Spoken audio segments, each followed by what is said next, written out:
irmãos, nós estamos estudando aqui a carta aos Romanos, né? Entendendo a visão que o apóstolo Paulo apresenta, uma carta maravilhosa, onde ele se apresenta à igreja de Roma e por conta disso defende toda uma sequência, né? Para a necessidade de se pregar o evangelho e para isso ter o apoio para ser enviado à Espanha. Nós sabemos que isso de fato não aconteceu, mas essa carta acaba então demonstrando toda uma base, né, bíblica sobre a doutrina da salvação, a necessidade de se pregar o evangelho, a responsabilidade nossa nessa tarefa e também toda a soberania de Deus, né? Então, uma carta fantástica, alguns chamam de o Evangelho de Paulo, né? Onde ele aponta aí, principalmente até o capítulo 11, aí, essas questões doutrinárias, teológicas, que é essencial para o fundamento da fé cristã.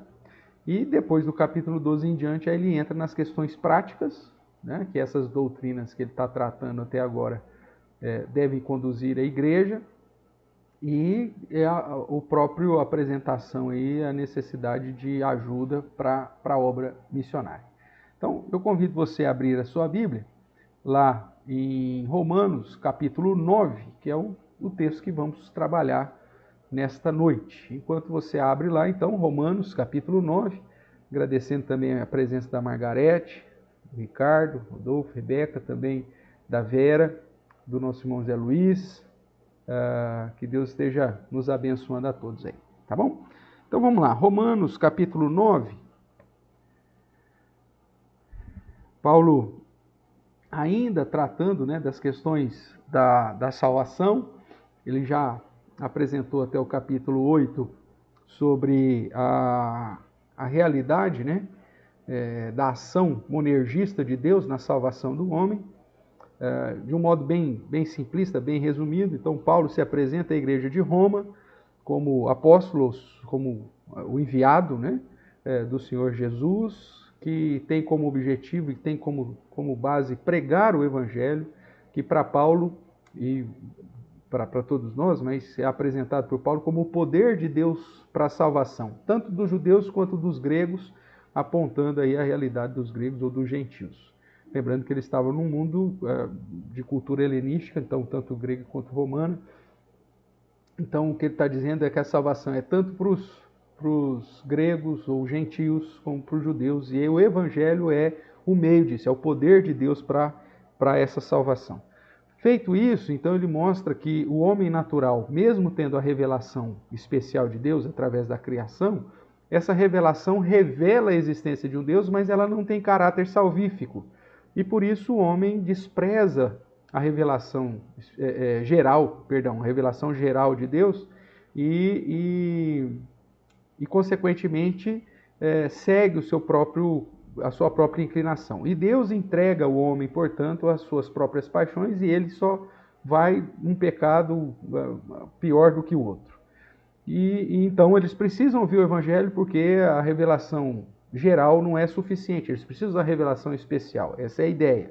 E aí depois Paulo na sequência mostra então que esses homens são indesculpáveis, estão perdidos, condenados, nascem condenados, e a situação do judeu também não é diferente, porque mesmo o judeu tendo a revelação especial de Deus, que é a palavra de Deus revelada, o judeu é inclinado para o mal e ele peca, mesmo sabendo do que Deus quer, ele não consegue guardar a lei. E a lei não tem objetivo salvífico, mas tem o objetivo de calar a nossa boca diante da santidade de Deus, diante do padrão de Deus. Portanto, ele conclui que não existe um justo sequer, todos carecem da glória de Deus. E a solução para esse homem está, portanto, na obra de Jesus Cristo, que foi feita propiciação por nós e pagou pelos nossos pecados, nos justificando diante de Deus de modo gratuito, e que, portanto, ele se faz o nosso representante. E a justificação traz, é feita aquela comparação entre Adão, o representante que nos conduziu à condenação, e Jesus, aquele que, representando os seus, conduz à justificação. E aí traz outros benefícios, essa justificação, que é a adoção, que é a reconciliação com o Pai. E esse homem, então, agora reconciliado, ele entra num conflito, porque ele já não está mais debaixo da condenação do pecado, porque Cristo já pagou, porém, ele ainda sofre com a inclinação do pecado, com o pecado habitando no seu corpo físico. E aí, então, o bem que ele quer fazer, ele não faz, o mal que ele não quer fazer, ele faz. E mesmo, então, sendo alvo dessa graça de Deus e dessa obra de Jesus Cristo, esse homem se vê nessa situação. Por conta disso, o Senhor, então, nos concede o seu Espírito, e o Espírito Santo, então, intercede por nós, age em nós, testifica com o nosso coração que somos filhos de Deus, e começa a agir no processo de santificação. E aí, então, chegamos na ideia dele reforçar que o plano da salvação está pautado tão somente em Deus, porque nós nascemos em condenação, as nossas inclinações nos levam para longe de Deus. Mesmo quando Cristo morre por nós e aplica da justificação sobre a nossa vida, nós continuamos inclinados para o pecado, já não estamos sobre a condenação do pecado, mas continuamos inclinados, e se não for a ação de Deus por meio do seu Santo Espírito em nossa vida, a gente continua vivendo uma vida longe de Deus. E aí então ele faz esse resumo e mostra que Deus, desde antes da fundação do mundo, planejou a salvação para aqueles que ele separou para a sua própria glória, aqueles que ele amou antes da fundação do mundo, ou seja, conheceu de antemão. Nós já explicamos esse texto. Ele então predestinou, elegeu, e no momento que da vida, então, esses que são os eleitos são chamados, né? A vocação, a conversão propriamente, e aí então se aplica a justificação, a redenção, recebe o Espírito Santo, e aí então eles são glorificados. Paulo usa essa sequência aí no final do capítulo 8, uma lista, né, da ordem da salvação resumida, mas para fortalecer a ideia de que a salvação é mediante a ação de Deus. E aí surge como que uma questão, mas então se a salvação é uma ação de Deus, por que então nem todos os judeus são salvos? Né? Se é a eleição, e se o povo de Israel é o povo eleito, por que nem todos os judeus foram salvos? Deus falhou na sua eleição? Então ele ainda vai tratar agora, no capítulo 9, 10 e 11, capítulo 9, 10 e 11 é muito unido, né? Não tem como você desassociar muito, porque ele está tratando dessa situação da eleição e da aplicação da eleição e da explicação em relação ao povo de Israel, o povo judeu de um modo especial,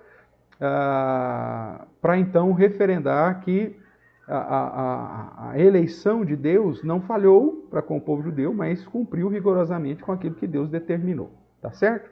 Feito esse pano de fundo aí, então vamos à leitura aqui do capítulo 9. Tá bom? Enquanto isso, Pati, seja bem-vinda, Helenita também, Diácono Márcio, meus pais, nosso irmão professor Roberto Júnior, Deus abençoe a todos vocês. Diz assim: digo a verdade em Cristo, não minto, testemunhando comigo no Espírito Santo a minha própria consciência. Tenho grande tristeza e incessante dor no coração, porque eu mesmo desejaria ser anátema, separado de Cristo, por amor dos meus irmãos, meus compatriotas, segundo a carne. São israelitas.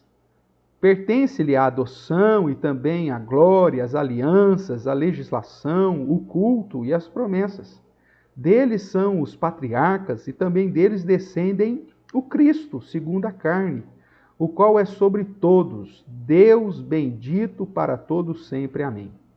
E não pensemos que a palavra de Deus haja falhado, porque nem todos os de Israel são de fato israelitas. Nem por serem descendentes de Abraão são todos seus filhos, mas em Isaque será chamada a tua descendência. Isto é, estes filhos de Deus não são propriamente os da carne, mas devem ser considerados como descendência os filhos da promessa. Porque A palavra da promessa é esta: por esse tempo virei e Sara terá um filho. E não ela somente, mas também Rebeca, ao conceber de um só, Isaque, nosso pai, e ainda não eram os gêmeos nascidos, nem tinham praticado o bem ou o mal, para que o propósito de Deus quanto à eleição prevalecesse, não por obras, mas por aquele que chama, já fora dita ela: o mais velho será servo do mais moço. Como está escrito: amei Jacó, porém me aborreci de Esaú. Que diremos, pois? Há injustiça da parte de Deus? De modo nenhum.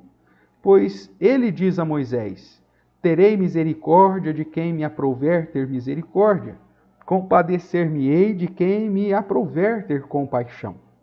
Assim, pois, não depende de quem quer ou de quem corre, mas de usar Deus a sua misericórdia.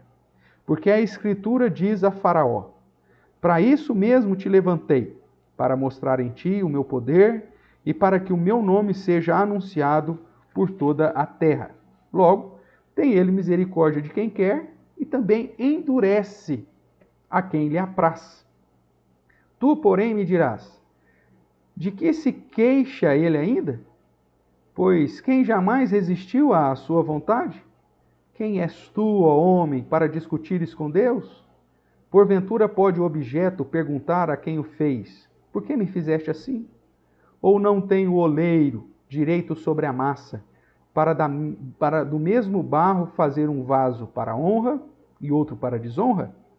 Que diremos, pois, se Deus, querendo mostrar a sua ira e dar a conhecer o seu poder, suportou com muita longanimidade os vasos de ira preparados para a perdição, a fim de que também desse a conhecer as riquezas da sua glória em vasos de misericórdia, que para a glória preparou de antemão, os quais somos nós, a quem também chamou, não só dentre os judeus, mas também dentre os gentios?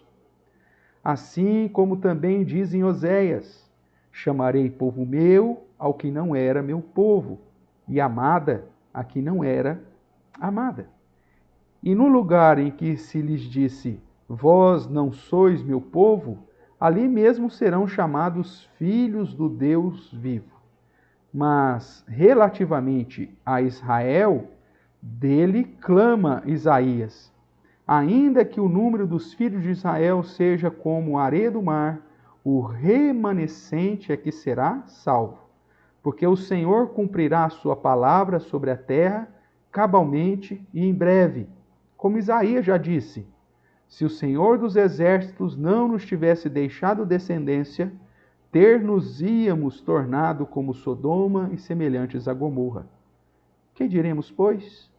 Que os gentios que não buscavam a justificação vieram alcançá-la, todavia a que decorre da fé. E Israel, que buscava a lei de justiça, não chegou a atingir essa lei. Por quê? Porque não decorreu da fé, e sim como que das obras. Tropeçaram na pedra de tropeço, como está escrito: eis que ponho em Sião uma pedra de tropeço e rocha de escândalo, e aquele que nela crê não será confundido. Ok?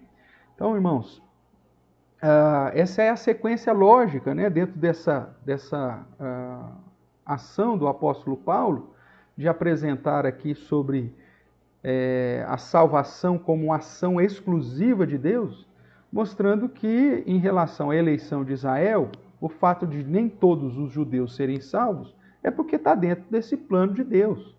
A promessa de Deus separar um povo para si e ter dado a esse povo todas as questões básicas para o entendimento das Escrituras, da lei, que apontavam para Cristo, né?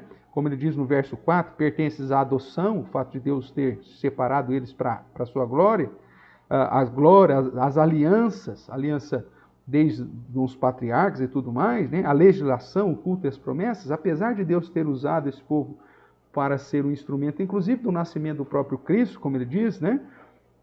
Também deles descende o Cristo segundo a carne. Isso não significa que Deus elegeu todos os israelitas, mas segundo a sua promessa, segundo a sua vontade, segundo a sua determinação.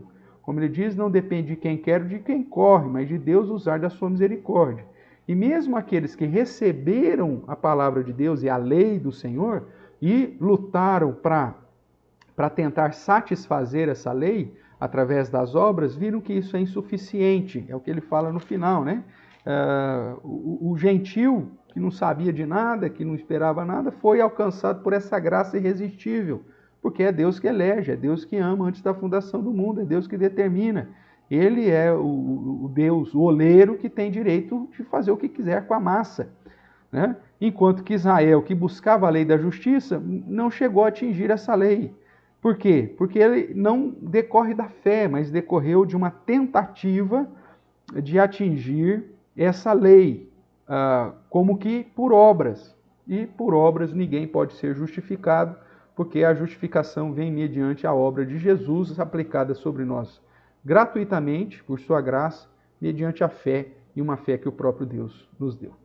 Então, irmãos, o capítulo 9 ainda é uma explicação do capítulo 8, né, da sequência, em especial tratando da doutrina da eleição, e associada ao capítulo 10 e 11, vai responder de um modo mais enfático ao judeu, porque então que se a salvação é pela eleição de Deus, porque então nem todos os judeus são salvos. E aí nós vamos ver alguns motivos. No capítulo 9 vai mostrar porque elegeu todos os judeus.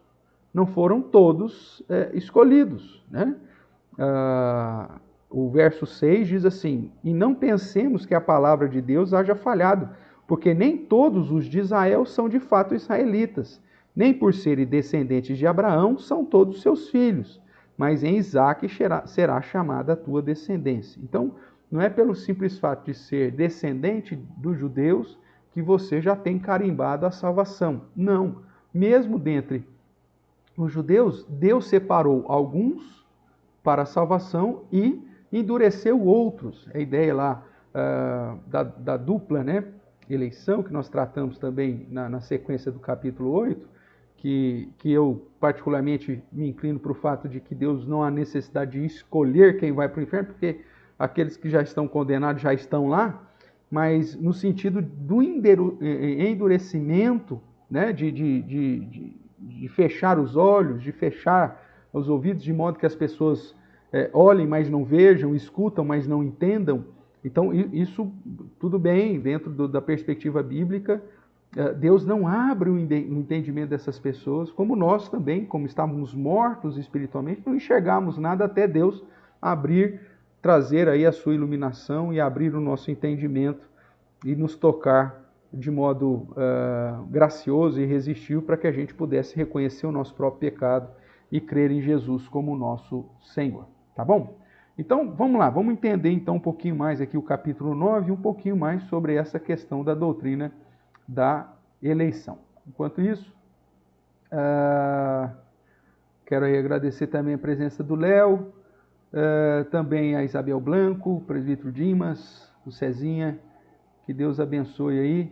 E o Léo está pedindo aí para a gente dar uma animada aí na questão também do canal, para torná-lo mais conhecido aí e, consequentemente, os conteúdos dos estudos que nós temos apresentado alcançar mais pessoas. Tá bom? Se puder ajudar, também é muito bem-vindo. Se você não é inscrito ainda, se inscreva no nosso canal, né? Para que ele se torne cada vez mais relevante também. Obrigado, desde já.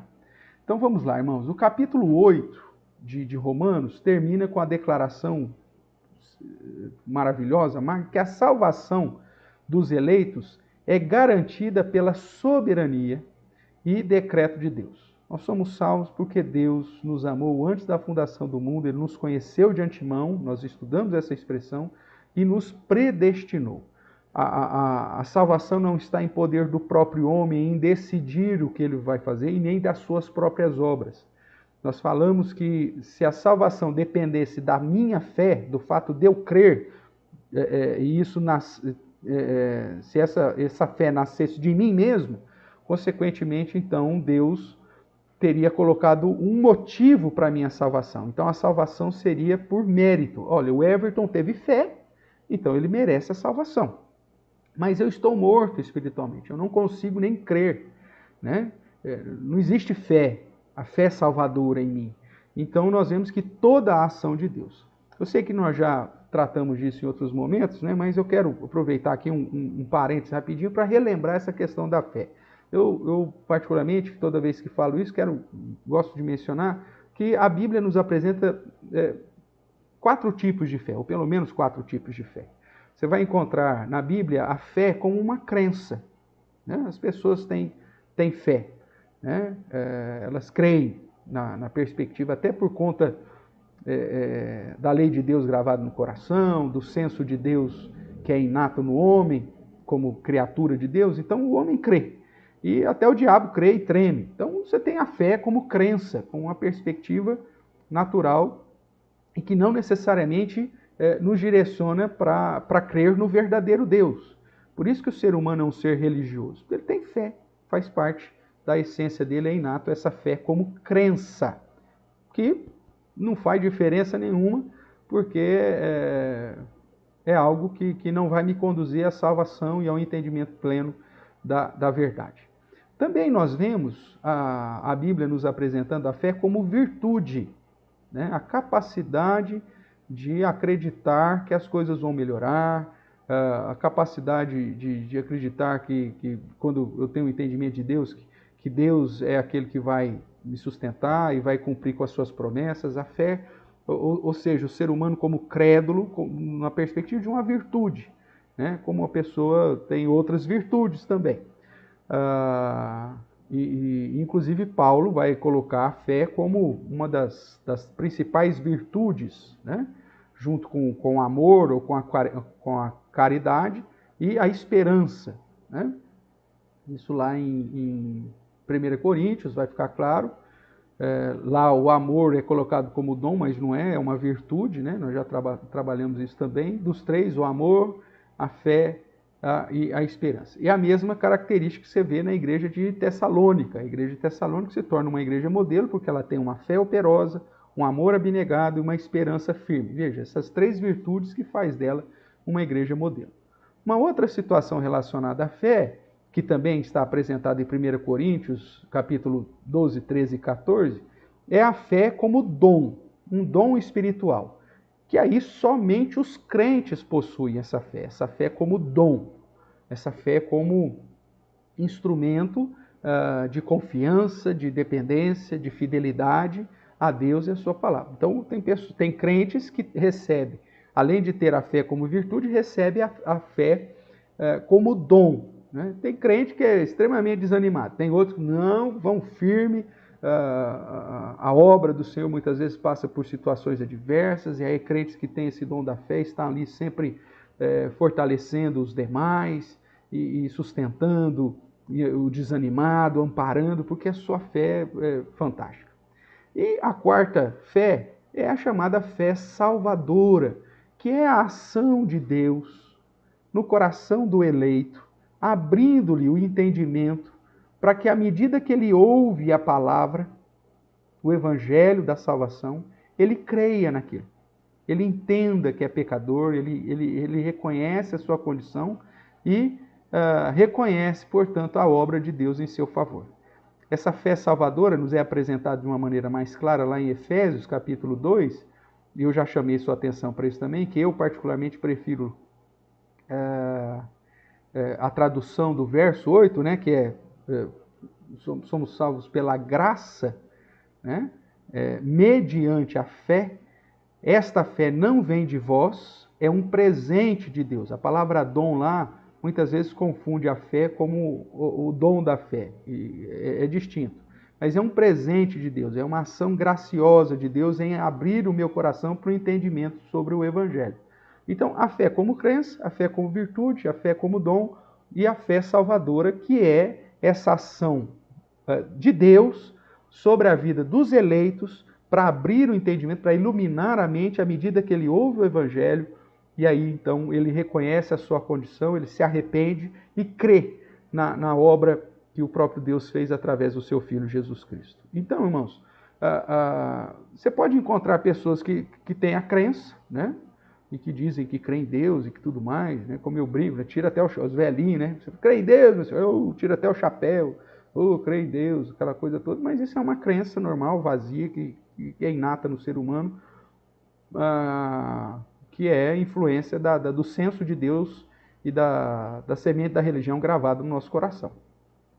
Mas os salvos, eles vão receber essa fé salvadora que lhe dá, que é o instrumento de Deus para que a pessoa, então, entenda a respeito da sua realidade, do Evangelho, se arrependa e creia, ok? Então, mesmo Deus elegendo o povo de Israel e separando o povo de Israel para ser guardião de todo o progresso revelacional e da onde sairia a linhagem do Messias, né, do próprio Deus que teria que se encarnar para cumprir o plano salvífico, ele não escolheu a todos. E por isso, muitos dentro dos judeus, mesmo dentro da nação eleita, não são eleitos para a salvação. O exemplo, claro, que o próprio apóstolo Paulo vai nos deixar aqui, é o verso 10 e 11, quando ele trata de Isaac, né, e Rebeca, que tiveram gêmeos, e o verso 11 é dito: e ainda não eram gêmeos nascidos, não tinham, perdão, nem tinham praticado o bem ou o mal, porque não é por obras que as pessoas são salvas, para que o propósito de Deus quanto à eleição prevalecesse, não por obras, mas por aquele que chama. Então você tem aqui gêmeos, filhos do mesmo pai, filhos da mesma mãe, né? Dentro do povo de Israel, o povo separado, e Deus disse: eu amei a Jacó, elegi a Jacó, separei a Jacó, e preteri, odiei e passei por cima de Esaú. Né? Então, a ideia da salvação parte da eleição incondicional de Deus, e não o fato de eu ser descendente direto de Abraão. É isso que ele também vai dizer no verso de número 7. Nem por serem descendentes de Abraão são todos seus filhos, mas em Isaque será chamada a sua descendência. Eu tenho uma teoria, né? Você vai encontrar muita gente aí boa, que não concorda com essa teoria, mas nem por isso faz de mim alguém ruim. Mas a relação da descendência de Adão e da descendência de Caim. Mas falar, Caim não é filho de Adão? Mas você tem duas descendências. Então a Bíblia apresenta que depois que Caim mata Abel, a linhagem de Adão continua agora com Sete, e vai embora, né? E a Bíblia faz a distinção, portanto, entre a descendência de Caim e a descendência de Adão. Na descendência de Caim, você vê práticas cada vez mais pecaminosas e todo o aflorar da condição de morte espiritual do homem. E se você pega ali as gerações, você vai chegar à 7ª geração, que é a geração de Lameque, que é terrível, que é deplorável, né? E em comparação, você vai ter depois, em paralelo, a descendência de Adão, que também seguindo essa linha, você vai chegar na 7ª geração ali, em Enoque, que andava com Deus e que buscava Deus e que tinha uma postura diante de Deus, que não passou pela morte, Deus tomou para si. Mostrando então que havia no início duas linhas ou duas descendências bastante claras, as dos eleitos e as dos preteridos. Dos preteridos crescendo em todas as artes, em todas as ciências, se transformando o mundo em cidades, que culmina inclusive na criação de Babel, da Babilônia já, né, fazendo a Torre de Babel e ali todos os povos, querendo a glória para si, construir uma torre que chegue aos céus, seja o mais mais conhecidos do que o próprio Deus, marque a história do mundo e aquela coisa toda, e Deus então vem e separa ali, e aí entra os 70, entra toda aquela divisão, né, das nações, dos idiomas e tudo mais. Mas antes disso, então, você tinha a descendência de Caim, os preteridos, descendência de Adão, os eleitos. Só que lá no capítulo 6 de Gênesis diz que e apresenta Caim como descendente do homem e Adão como descendente de Deus, porque Deus o criou. É assim que Lucas também, na genealogia de Jesus, né, vai apresentar uma questão de apontar que Jesus descende de toda a linha do povo de Israel e descende do próprio Adão. E lá em Lucas é chamado Adão, filho de Deus. Então, para aqueles que defendem que os filhos de Deus de Gênesis 6 refere-se aos anjos, nós temos um contraponto, pelo menos, que apresenta que Adão era filho de Deus e que a linhagem de Adão era chamada da linhagem de filhos de Deus. E que no capítulo 6 é dito que os filhos dos filhos de Deus se engraçaram com as filhas dos filhos dos homens e vice-versa, e se casaram entre si, porque as filhas dos filhos dos homens eram mais formosas, né? Então, essa é a tendência. Dá uma olhadinha comigo lá, né? Porque às vezes eu estou falando aqui e parece que fica um negócio muito distante. Vamos dar uma olhadinha aqui em Gênesis capítulo 6. Eu sei que não é o nosso foco principal, mas para você entender essa questão, por que dentro do povo de Israel tem alguns eleitos e não tem? E por que dentro da minha família tem gente eleita e não tem? Né? Então, vamos lá. Capítulo 6 aqui, então, vai dizer... Vamos melhor, ó. Capítulo 5.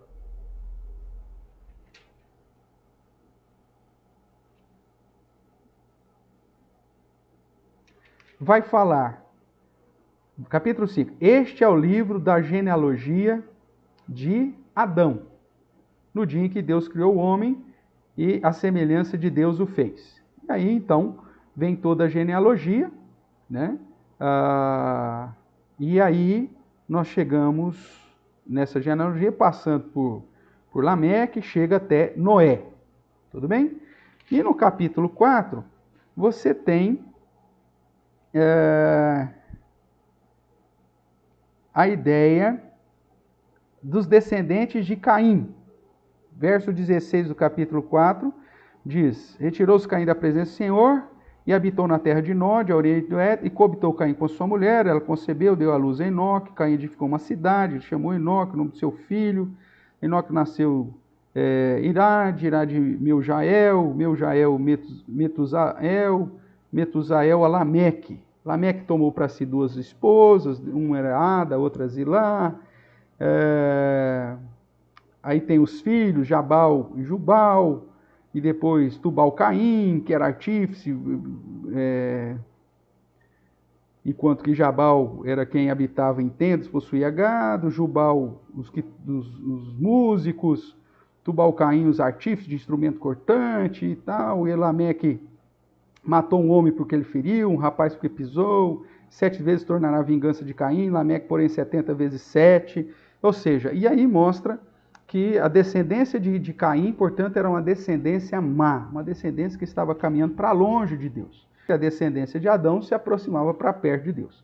Lá no capítulo 6, diz assim: como se foram multiplicando os homens na terra, e lhes nasceram filhas, vendo os filhos de Deus que as filhas dos homens eram formosas, tomaram para si mulheres, as que entre todas mais lhe agradaram. Esse aqui é o que o pessoal defende como se fosse a ideia de anjos, baseado lá em Jó, porque chama Satanás entre os filhos de Deus, falando dos anjos. Mas há esse contraponto lá de Lucas, que aponta também Adão chamado como filho de Deus. Então, eu prefiro seguir uma linha mais natural, de que você tem 2 linhagens, uma preterida e uma eleita, onde os filhos dos homens são a linhagem eleita, e os filhos de Deus são a linhagem eleita, e os filhos dos homens são os preteridos. No capítulo 6, o que acontece? Os filhos, os descendentes dos filhos de Deus, casam com as filhas dos homens, os descendentes de Caim, que elas eram mais formosas. E aí, então, você tem uma mistura dessas duas linhagens, ok? Então, na minha sequência, na minha lógica, a mistura das duas descendências, e da linhagem eleita para a linhagem preterida, faz com que as nossas gerações sejam misturadas. E aí você tem Abraão com Isaac eleito, né? Ismael, não. Você tem descendência de Isaac, Jacó e Esaú, Jacó eleito, Esaú não. Ambos recebem a circuncisão, ambos recebem o sinal da aliança com Deus, mas por conta da eleição, uns são eleitos e outros não. E isso se transforma numa perspectiva de mistura dentro da geração do povo de Israel e, consequentemente, da nossa própria realidade, onde você vai ver famílias onde todo mundo é eleito, mas você vai ter famílias que ninguém é eleito. E você vai ter famílias onde você tem pessoas eleitas e pessoas não eleitas. E talvez essa seja uma linha de raciocínio para tentar explicar por que nem todos os de Israel são de fato eleitos, né? Voltando aqui para Romanos. Só para deixar claro aí, da genealogia, né? Se você quiser dar uma olhadinha aqui em Lucas, no capítulo 3,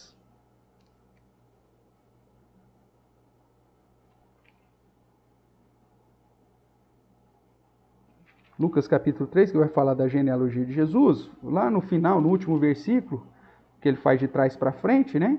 Então vai dizer, ó, Cainã, filho de Enos, Enos, filho de Sete, e esse filho de Adão, filho de Deus.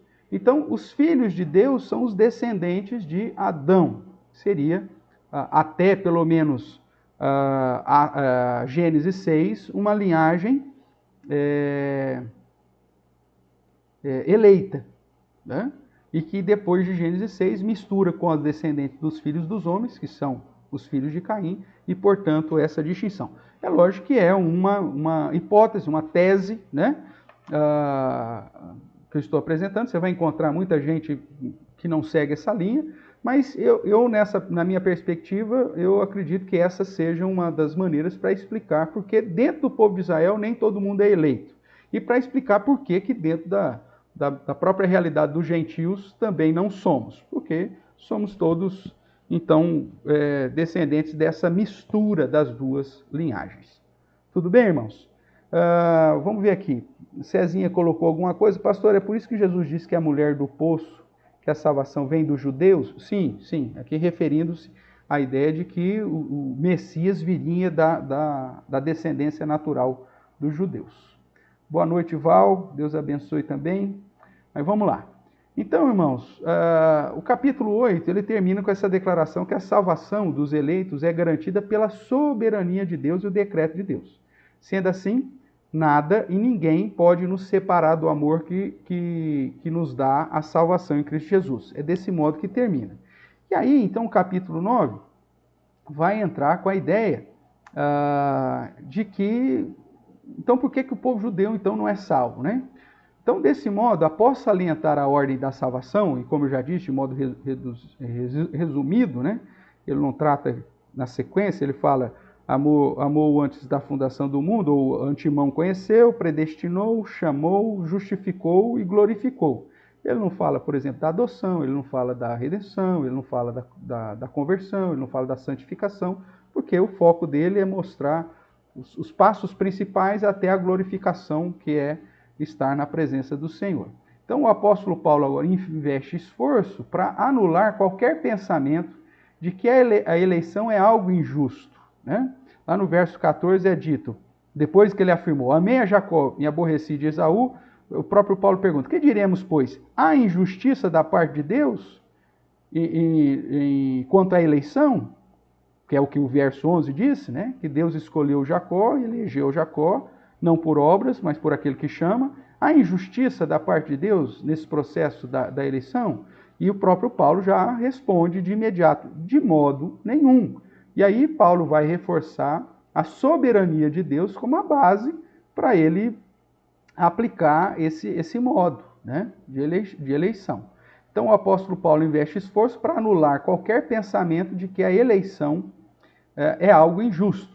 Ele mesmo declara que para aceitar tal doutrina é preciso focar na soberania e grandeza de Deus e não em nossa visão ou no sentimento do nosso coração. É isso que ele vai tratar, portanto, em Romanos capítulo 9. E aí perguntamos, e você, o que acha? Há injustiça da parte de Deus?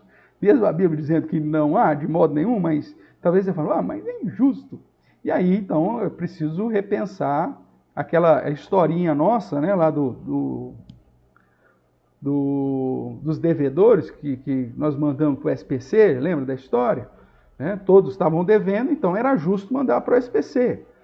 Como ninguém consegue pagar a dívida, então vai ficar todo mundo lá. Se Deus tivesse simplesmente perdoado a dívida de alguns e deixado outros, isso poderia soar como autoritarismo, mas ele poderia fazer porque ele é soberano para isso. Né? Como o dono do comércio poderia simplesmente perdoar a conta de alguns e de outros não. Você está devendo e aqui eu quis perdoar. Mas não foi isso que Deus fez. Deus ainda envia o seu filho, que é o terceiro nessa história aí, o nosso representante, né? Aquele que vai pagar em nosso lugar, e ele paga por alguns. Então Deus recebe a dívida de alguns. E para esses que foi pago, então Deus não pode mantê-los lá na condenação, ou no SPC. Deus tem que restaurá-los.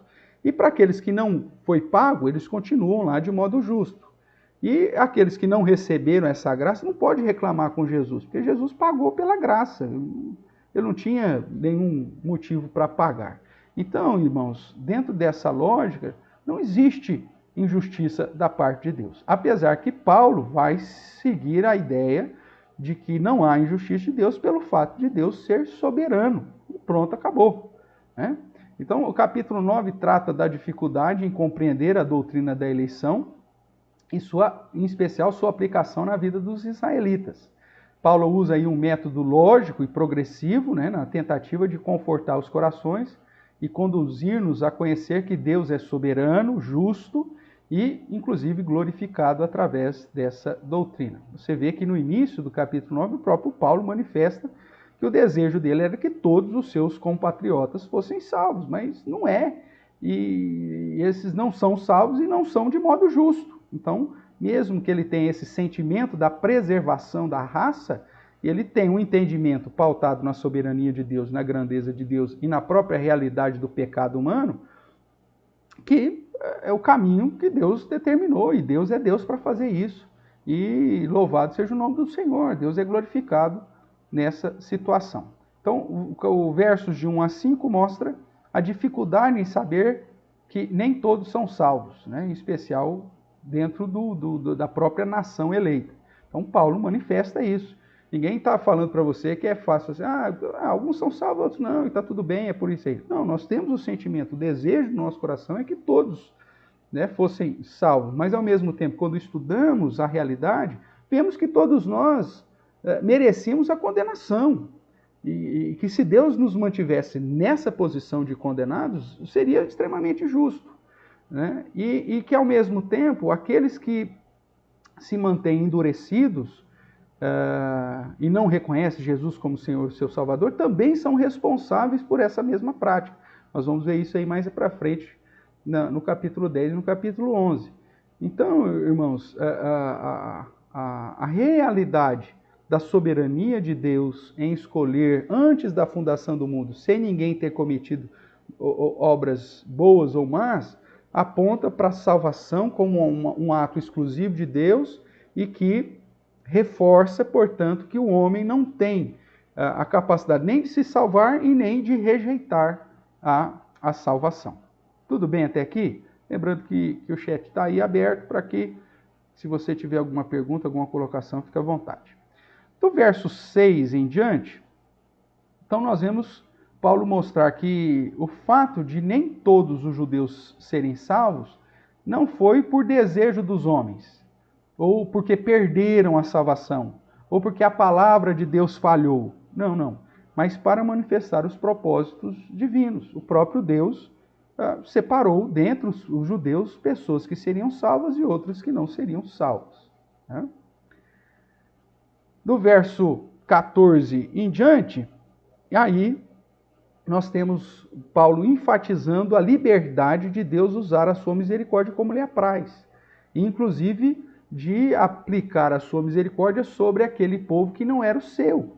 E aí ele cita, né, até depois desses versículos, o caso de Oséias, onde a profecia diz que aquele que não era seu povo seria chamado de filho de Deus. Então, qual que é a base da eleição?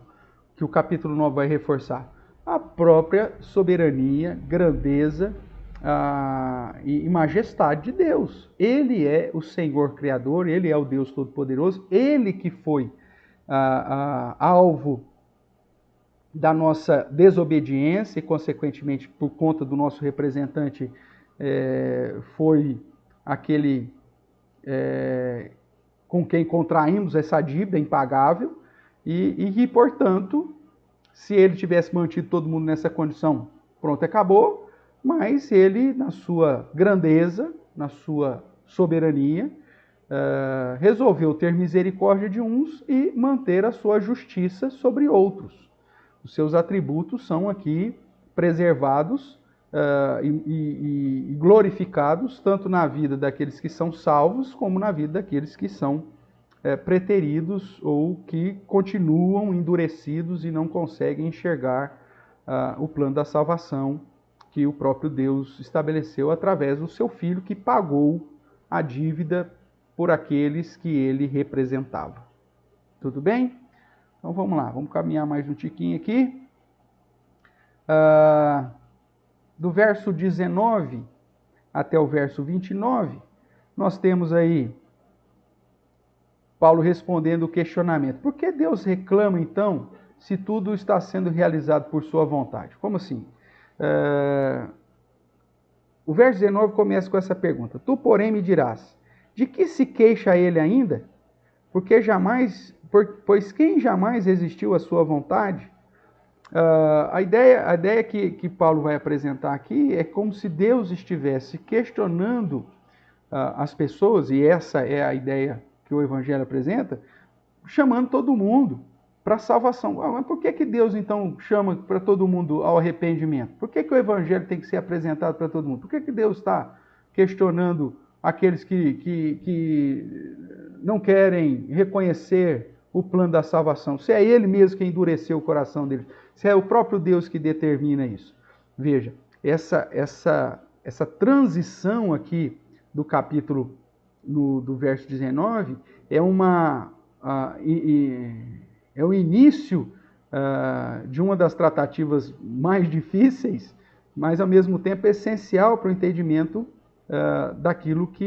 da sequência, né, do plano da salvação, que é a responsabilidade humana. A eleição é fruto da soberania de Deus, é Deus quem age para salvar os seus eleitos, pautado na sua soberania, em exercer misericórdia de quem Ele quer, endurecer quem Ele quer também, porém não isenta o homem da responsabilidade dos seus próprios atos. E, portanto, aqueles que rejeitam o Evangelho são responsáveis por rejeitar o Evangelho, mesmo sendo determinado que eles nunca aceitariam o Evangelho porque não foram eleitos. Negócio complicado, mas esse é um paralelo que a Bíblia sempre vai nos apresentar, que Deus é soberano, nada fere a sua soberania. Esse é um princípio maior para a gente caminhar no entendimento bíblico. Se algum entendimento meu ou qualquer doutrina fere os atributos de Deus, em especial o atributo da soberania, Deus deixa de ser Deus. Então, essa verdade ela precisa ser mantida. Deus é soberano. Porém, a Bíblia também me apresenta uma outra verdade paralela, que é o fato de que cada um é responsável pela sua resposta ao Evangelho. As pessoas são responsáveis pela resposta à revelação geral, e por isso aqueles mesmo que nunca ouviram o Evangelho mas que olhando para a revelação geral, para a criação, não reconhece claramente a existência de um Deus e um poder de Deus, são indesculpáveis.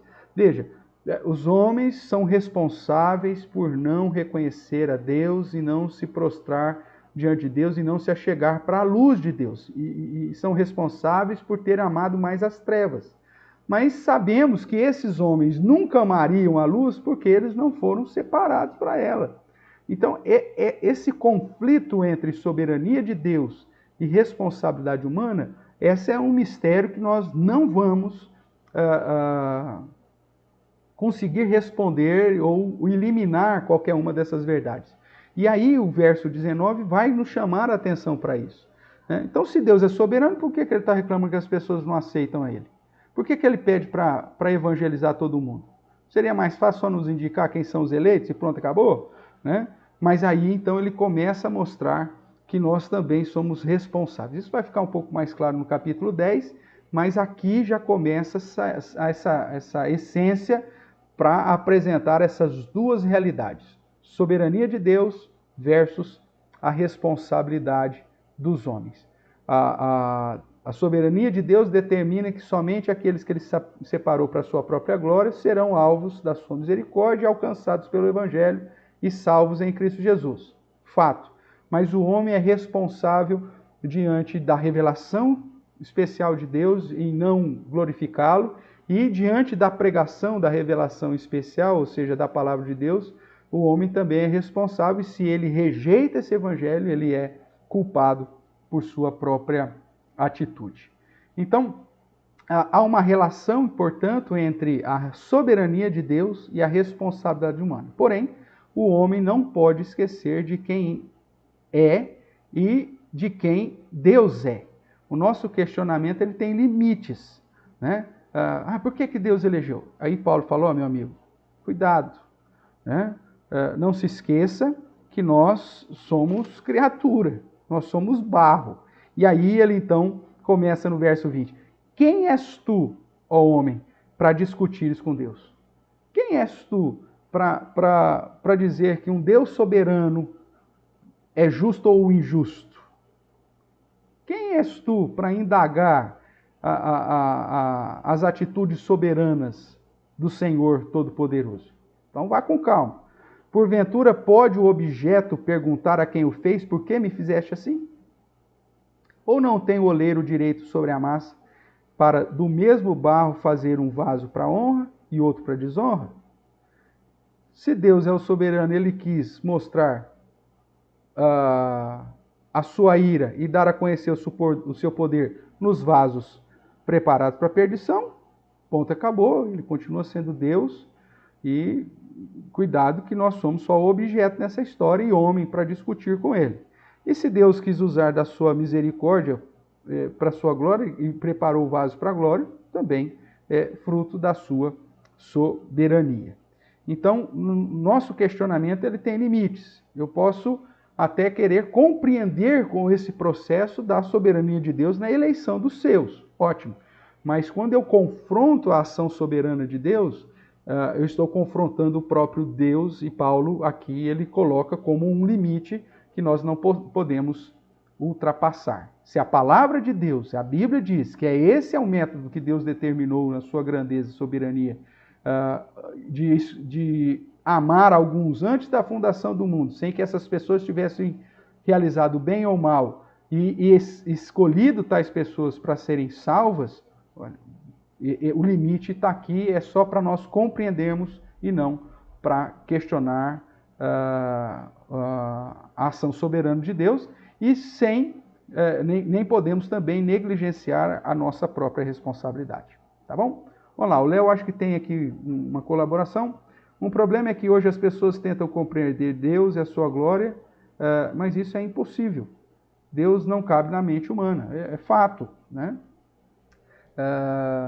Nós só conhecemos aquilo que Deus quis revelar a nós. E tem muitas coisas, irmãos, que nós não vamos, inclusive, compreender a respeito à pessoa de Deus. Porque a partir do momento que você compreenda e decifre tudo que é Deus, então você se torna superior a Ele. né? Toda vez que eu domino determinado assunto ou determinada situação e eu conheço tudo e consigo intervir em relação a esse objeto de estudo, então eu me torno soberano sobre ele. E isso é impossível em relação a Deus. Nós vamos ficar sempre limitados à revelação que ele mesmo deu para nós, ou seja, aquilo que ele resolveu revelar a respeito de si para nós. Então, aí nessa sequência, irmãos, então do 19 até o 29, então ele vai mostrar que é Deus quem cuida, é soberania dele, é alvo das suas promessas, por isso que os gentios foram agregados. E a partir do verso 30, então, nós temos aí o questionamento, né, daqueles que podiam, mas por que Deus resolveu salvar os gentios, rapaz? Nunca estava no esquema. Por que foi introduzido esse povo aqui? E aí, verso 30 diz, que diremos, pois? Que os gentios que não buscavam justificação vieram alcançá-la, todavia, a que decorre da fé. E Israel, que buscava a lei de justiça, não chegou a atingir essa lei. Por quê? Porque não decorreu da fé, e sim como que das obras. E aí tropeçaram porque as obras são insuficientes. A nossa salvação é mediante as obras de Cristo, que é a rocha, né?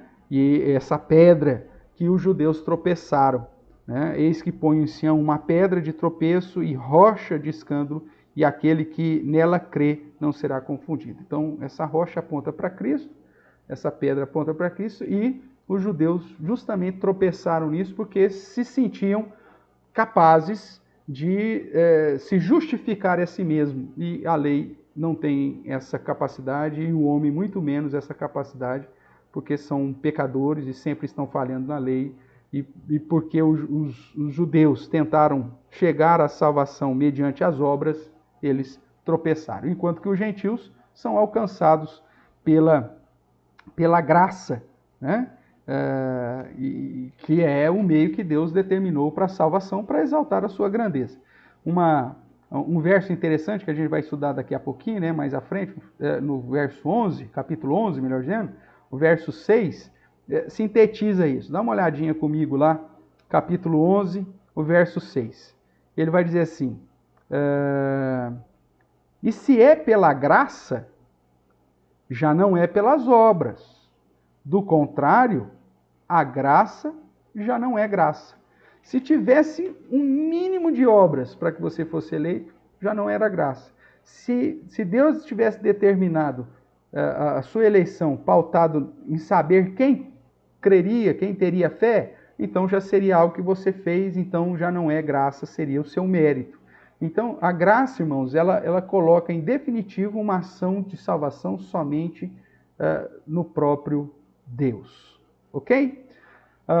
Então, do verso 30 a 33, mostra que apesar da soberania divina, Israel, os preteridos, né, são responsáveis por sua rejeição, porque eles não obedeceram ao Senhor no sentido da fé. Eles não creram no Messias propriamente, eles não creram em Jesus como seu substituto, como seu redentor. Eles tentaram alcançar a salvação pelas suas próprias obras. Então, os israelitas que foram preteridos por conta da sua postura de não reconhecer Jesus como o Messias. Veja, mas eles fizeram isso porque já eram preteridos, fato. E aí, mais uma vez, nós temos a discussão entre soberania de Deus versus responsabilidade humana. Para que isso fique um pouquinho mais apimentado, pelo menos, né? Vamos dar uma olhada aqui, já que estamos em Romanos, já li o 6, vamos ler o verso 7 do capítulo 11 de Romanos, né? Então, o verso 6, se é pela graça, já não é pelas obras, do contrário, a graça já não é graça, e o verso 7, que diremos, pois? O que Israel busca, isso não conseguiu, mas a eleição o alcançou, e os mais foram endurecidos. Então veja, os judeus que foram eleitos também foram alcançados pela graça, né? Eles até estavam tentando guardar a lei, mas foram salvos não por conta dessa decisão ou dessa atitude de tentar guardar a lei, mas porque a eleição os alcançou. Então, lá no capítulo 11, como eu já disse, não dá para separar capítulo 9, 10 e 11, é tudo a mesma coisa, né? Mas lá ele vai deixar claro que os judeus que foram salvos não foram salvos por conta da prática das boas obras ou da obediência, mas foram justificados pela fé, porque a eleição os alcançou. Essa fé salvadora também os alcançou, né? E aqueles, mesmo que receberam a revelação especial de Deus, dentre os judeus, e que tentaram, por zelo, guardar, mas eram preteridos, a eleição não os alcançou, e por isso eles fracassaram e, consequentemente, foram condenados e preteridos, porque o guardar da lei e a prática das boas obras segundo a lei é insuficiente para nos conduzir à salvação, que é tão somente pela graça de Deus. Tudo bem até aqui, irmãos? Vamos lá, então. 1 de Pedro, capítulo 2. Vamos dar uma olhadinha aqui no final do Novo Testamento. 1 de Pedro, capítulo 2.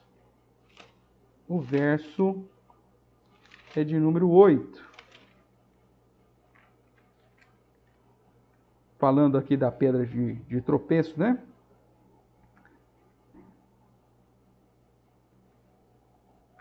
Então, 1 Pedro 2,8 vai dizer, aqui falando de Jesus, né?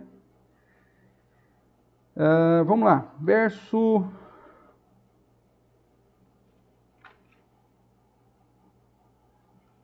4. Do verso 4 ao verso 8. Chegando-vos para ele, a pedra que vive, rejeitada assim pelos homens, mas para com Deus eleita e preciosa, também vós mesmos, como pedras que vivem, sois edificados casa espiritual para ser de sacerdócio santo, a fim de oferecer de sacrifícios espirituais agradáveis a Deus por intermédio de Jesus Cristo. Nós estamos firmados em Cristo. Por isso está na Escritura: eis que põe em Sião uma pedra angular, eleita e preciosa, e quem nela crer não será de modo algum envergonhado ou confundido, dependendo da tradução. Para vós outros, portanto, os que credes, é preciosidade, mas para os descrentes, a pedra que os construtores rejeitaram, essa veio a ser a principal pedra angular, e pedra de tropeço e rocha de ofensa. São estes os que tropeçam na palavra, sendo desobedientes para o que também foram postos, ou seja, os preteridos. O verso 9, que é conhecido: vós, porém, sois raça eleita. Veja, aí os eleitos, está tratando dos eleitos, não só do povo de Israel, porque nem todos de Israel são eleitos, mas dos que são pedras vivas, firmados em Cristo Jesus, ou os eleitos que foram alcançados pela graça. Esses sim são a verdadeira raça eleita, os verdadeiros os sacerdotes reais, a verdadeira nação santa, o verdadeiro povo de propriedade exclusiva de Deus e que tem como objetivo pregar o evangelho ou proclamar as virtudes daquele que nos chamou das trevas para a sua maravilhosa luz, né? E aí Pedro faz a mesma conclusão que Paulo. Vós, sim, que antes não erais povo, está falando dos gentios, mas agora sois povo de Deus, que não tinhas alcançado misericórdia, mas agora alcançaste misericórdia. Então, veja, os eleitos são agregados por conta da graça de Deus, da eleição de Deus. E um outro texto aqui ainda, lá no finalzinho, mais no finalzinho ainda do Novo Testamento, na carta de Judas, né? Judas, meio-irmão de Jesus, irmão de Tiago, né? Filho de Maria, para aqueles que acreditam que... Os católicos falam que é primo, né? Que diz que Maria morreu virgem. Não sabe de nada. Então ele vai lá: Judas, servo de Jesus Cristo, irmão de Tiago. Então Tiago era o meio-irmão de Cristo, então Judas também era filho de Maria. Lá no verso 4 ele vai dizer assim: pois certos indivíduos se introduziram com dissimulação, aos quais deste modo foram antecipadamente pronunciados para essa condenação, homens ímpios, que transformaram em libertinagem a graça do nosso Deus e negam o nosso único soberano Senhor Jesus Cristo. Veja, qualquer doutrina que conduza à salvação fora da graça de Deus e fora da ação de Jesus Cristo, meu amigo, está em completa desarmonia com toda a Escritura e com a própria revelação do próprio Deus. Tudo bem? Então vamos lá. Temos aqui o Cezinha aí colaborando aí junto com o Léo. Vamos lá, a soberania de Deus não anula a responsabilidade humana. Então, esse assunto, voltando aqui para Romanos capítulo 9, é que vai começar a ser discutido por Paulo. Deus é soberano? É. Só serão salvos aqueles que Deus elegeu? Sim. Mas o homem é responsável diante de Deus? Sim. Mesmo o preterido. Então, aqui cabe, portanto, uma palavra aí sobre a relação entre soberania de Deus versus responsabilidade humana. Nós temos aí alguns minutos ainda e eu quero tratar com vocês sobre essa relação. Então vamos lá, soberania de Deus versus responsabilidade humana. A Bíblia ensina, irmãos, que Deus é soberano, absolutamente, ao ponto de preparar vasos de ira para a perdição, como nós vimos aqui em Romanos 9, 22. Porém, ao mesmo tempo, o homem é responsável pelo seu próprio tropeço. Nós vemos aqui do verso 31 até o verso 32, mostrando que Israel não chega à salvação porque tropeçam na pedra de tropeço, ou seja, porque tentam ser salvos guardando a sua própria justiça, as boas obras, e a salvação não vai ser desse modo. Então, a soberania de Deus, dentro dessa relação, soberania de Deus e responsabilidade humana, a soberania de Deus aponta, Deus escolheu um povo para si. Deus escolheu pessoas para serem vasos de glória, de honra. A responsabilidade, todos temos que nos arrepender e crer. A pregação do Evangelho é para toda criatura, dizendo, arrependei-vos e crede. Não só para os eleitos, mas se prega para todo mundo. Dentro da soberania de Deus, Deus alcança só os eleitos. Você vai pregar para todo mundo, mas só os eleitos vão se converter. Dentro da responsabilidade humana, e de pregar o Evangelho a toda criatura. Você não sabe quem são os eleitos, só Deus sabe. Soberania de Deus. Não há injustiça da parte de Deus em escolher os seus e ser glorificado nisso. Responsabilidade humana. Paulo falando, eu tenho grande tristeza por amor dos meus compatriotas. Ninguém tem prazer na morte do ímpio, apesar de saber que Deus separou alguns para a salvação e outros não. E sabendo que esses que foram preteridos por conta da sua própria condenação, pelo seu próprio pecado e, consequentemente, pelos seus atos de rebeldia e de rejeição ao Senhor. Agora, isso mancha a soberania de Deus? Não. O fato deles serem responsáveis pela sua atitude? Não. O fato de eu conhecer e crer na soberania de Deus elimina esse senso de preservação da raça que nós vimos, inclusive, em Paulo. Olha, se pudesse, eu até abriria mão de Cristo por conta dos meus irmãos. Veja o que ele diz aqui no verso 3 de Romanos 9, né? Porque eu mesmo desejaria ser maldito ou ser preterido, separado de Cristo, por amor dos meus irmãos, meus compatriotas segundo a carne. Então, essa sensação, esse sentimento de Paulo é compreensível, pois fala da preservação da raça. Mas isso não muda o entendimento que ele tinha sobre a soberania de Deus e nem imputa sobre Deus nenhuma injustiça, pelo fato de Deus ter escolhido alguns e não outros, porque os homens são condenados pela sua própria realidade, pelo pecado que herdou de Adão e pelos seus próprios pecados, e estão condenados, e como já dissemos, né, se todos tivessem sido mantidos nessa condição, todos seriam endurecidos e não entenderiam o Evangelho, não compreenderiam o plano da salvação, e Deus seria justo e santo da mesma forma. Tá bom? Então sempre vai haver esse conflito, irmãos, entre soberania de Deus e responsabilidade humana, e eu preciso ter maturidade para entender aquilo que está dentro da esfera da soberania de Deus e aquilo que está dentro da esfera da minha responsabilidade. A soberania de Deus não anula a nossa responsabilidade. O nosso empenho para com o trabalho que precisa ser feito é muito menos a nossa responsabilidade em temê-lo e guardar os seus mandamentos, sendo um dever de todos os homens. Okay?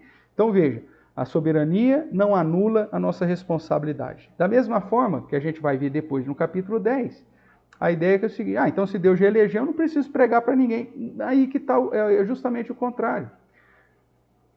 Deus escolheu pessoas e justamente porque Ele escolheu pessoas, o meio para alcançá-las é a pregação do Evangelho. E aí então cabe a mim, como um crente em Cristo, que foi dotado e fui chamado para fazer discípulos, cumprir com essa responsabilidade. Isso é responsabilidade minha.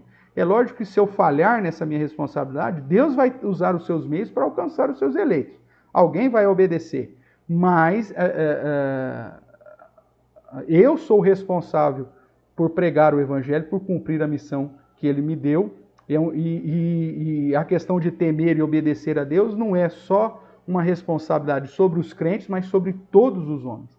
Eclesiastes capítulo 12, verso 13 diz, em suma, de tudo que se tem ouvido, o resumo é, teme a Deus e guarde os seus mandamentos, e este é o dever de todos os homens. Então, quando alguém não teme a Deus e não guarda os seus mandamentos, já é passível de condenação, e inclusive depois o verso 14, lá de Eclesiastes 12, vai dizer que todos os homens serão julgados e todas as nossas obras, quer sejam boas, quer sejam más, serão julgadas no dia final. Ok, irmãos? Então, por hoje, capítulo 9, é isso aí que nós temos. E para a semana que vem, se Deus permitir, nós vamos continuar lembrando aqui, né? Capítulo 9, 10 e 11 são tudo junto e misturado.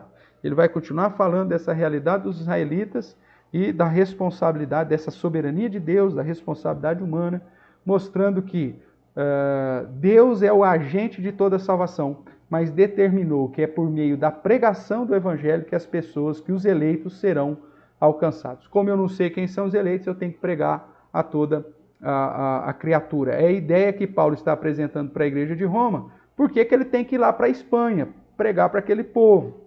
E por que é preciso a igreja auxiliá-lo dentro desse projeto missionário? Por que a igreja tem que investir em missões? Por que a igreja tem que enviar missionários? Por que a igreja tem que... a principal tarefa da igreja é ser agente proclamadora. A igreja ela tem várias esferas de atuação, mas a principal, irmãos, é a adoração a Deus, e a adoração a Deus mediante a pregação do Evangelho. Né? A gente fala, mas pastor, nós estamos passando dias difíceis, assistência social é uma atividade da igreja? Sim, mas ela é secundária. O foco principal é a evangelização, é fazer discípulos. É lógico que enquanto igreja nós vamos estender a mão, mas quando, por exemplo, a igreja começou a passar por dificuldades e as viúvas helenistas começaram a ser esquecidas na distribuição da assistência social, chegaram os apóstolos que eles falaram, não, gente, peraí que nós vamos organizar, porque essa é uma tarefa essencial da igreja. Não, o que os apóstolos fizeram? Olha, elege homens para tratar dessas questões, que são importantes, mas são secundárias. Nós vamos continuar trabalhando com o ministério da palavra e da oração, porque essa é a função primordial da igreja, né, e do povo de Deus. Pregar o evangelho, alcançar os eleitos. Portanto, uma igreja que se torna simplesmente social, irmãos, ela descaracteriza. E um social que despreza a pregação do Evangelho também não tem função nenhuma. Os espíritas fazem isso muito melhor que a gente. Né? Seria mais fácil, talvez, a gente dar uma ajudadinha lá para o Centro Espírita, manda uma verba lá para o Centro Espírita para eles tratar da questão social, porque eles fazem melhor. Se a gente for fazer ação social tão somente por ação social. Nós vamos usar, inclusive, a ação social, mas para apresentar o Evangelho. É esse o objetivo da igreja, essa é a principal função da igreja. Fazer discípulos, pregar o Evangelho a toda criatura. Né? E enquanto vive, enquanto age, é lógico, vai suprir as necessidades e vai preparar diáconos, pessoas específicas para dar esse tipo de assistência, mas sem negligenciar a principal tarefa, né, que é fazer discípulos, pregar o Evangelho, anunciar as virtudes ou proclamar as virtudes daquele que nos chamou das trevas para a sua luz. Por isso que Paulo está olhando para a igreja de Roma, explicando tudo isso, para tão somente dizer assim, eu preciso que vocês me ajudem para ser enviado para a Espanha para pregar o Evangelho lá para aquele povo lá. Tá certo? Vamos lá, Valdívia pôs uma perguntinha aqui. É como com Caim, cabia a ele dominar o seu desejo. Deus, na sua palavra, advertiu. Perfeito. A questão da soberania de Deus e a responsabilidade humana sempre existiu desde lá daquela situação após a queda, em especial, e mesmo antes, né? Deus é soberano, mas no caso de Adão ele tinha o livre-arbítrio, né? Depois de Adão nós perdemos o livre-arbítrio, agora a gente age de acordo com a nossa própria natureza, é chamada livre-agência em teologia, né? Mas não isenta a nossa responsabilidade. E não isenta também a responsabilidade, inclusive do preterido, de temer a Deus. O cara pode ser o maior ateu, o maior rebelde contra Deus, o cara que se levanta contra tudo que é de Deus, e está convicto disso. Ainda assim, pesa sobre ele a responsabilidade de temer a Deus e de guardar os seus mandamentos. Se ele assim não faz, ele vai ser julgado por isso, vai ser condenado por isso. E vai receber a justa ira e punição do Senhor. E Deus vai se manter santo, puro, né, e soberano. Tá certo?